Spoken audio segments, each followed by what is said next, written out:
یو لک ته دغه واده هم کړی، 2 بچی هم دي. د یو جنۍ سره په موبایل باندې ګپ شپ لګوي، او اوس د دویم واده کول غواړي د هغې سره. پلار ورته ویلي که ته دا دویم واده وکړه زه به دې مړ کړم. اوس دا هلک ته د دویم واده نه څنګه منع کړو؟ ولې منع کړې؟ هغه الله د څلورو حق ورکړی ته یې منع کړه.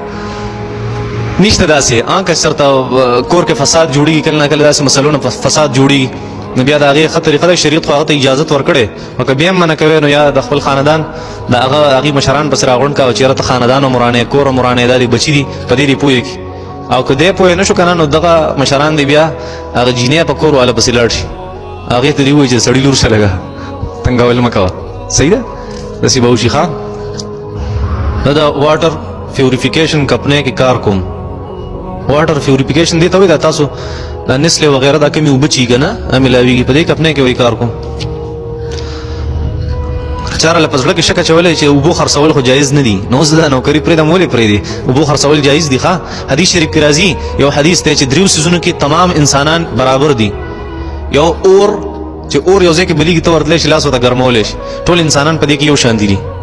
دویم اوبه، او دریم ګیاګانې چې په خپله ګیاګانې راوخېږي، په دې کې ټول انسانان یو شانتي دي. دا مطلب نه دی چې ته به اوبه نه خرڅوې، چې په اوبو کې ته یو شان هلته چې کوم په کمپنۍ کې دغه پیوریفیکیشن کېږي په هغې باندې خرچه کېږي، د هغې په بوتل خرچه کېږي، د هغې په صفا کولو خرچه کېږي، دا دونه مشینري لګېدلې، هغه مشینري په بجلی چلېږي، د بجلی د بل ورکوي،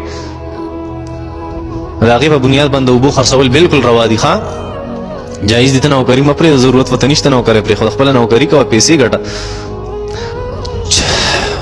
چاله مې قرض ورکړی دی، نو د هغې قرض واپسي تر اوسه پورې ونه شوه، نو په هغې کې به زکات په ما باندې که په هغه باندې؟ دا یو تفصیلي مسله، ستا پیسې نو په تا باندې به زکات وي. خو په دې کې لږ تفصیل دی. هغه دا که یو سړي چاله قرض ورکړي، نو دا قرض ستا یقین دی چې دا به ما ته واپس کړي، نو بیا به زکات ته ورکوې. او ستا یقین دی چې واپس کوي نه، نو بیا ته زکات مه ورکوه. او که ستا یقین نشته بلکې ته شش و پنج کې 50 دی خوا 50 اخوا، نو بیا ښه خبره دا ده چې دا ورکړه، که هغه درکړي نو خیر دی، که نه څه مسله خو نشته. او که درې هم نه کړل نو ستا به صدقه شي. دا 3 صورته دي. یا به ستا یقیني چې مال دا قرض را واپس کوي، نو بیا خو په تا زکات دی. یا به ستا یقیني چې نه راکوي، د چې چا نه قرض اخیستی بیا پکې واپسي نشته، نو بیا په تا زکات نشته. او یا ته شش و پنج کې، نو بیا ښه خبره دا ده چې زکات ورکړي. دا تفصیل دی. ښه د یو بلې کمپنۍ نه که موږ د خپلې کمپنۍ دپاره مال لوړو او په هغې باندې د خپلې کمپنۍ مونوګرام او سټیکر ولګوو، دا جایز دي که نه؟ او جایز دي، خو که دوکه او دروغ پکې نه وي، جایز دي لګولی چې خپل سټیکر او خپل مونوګرام وغیره.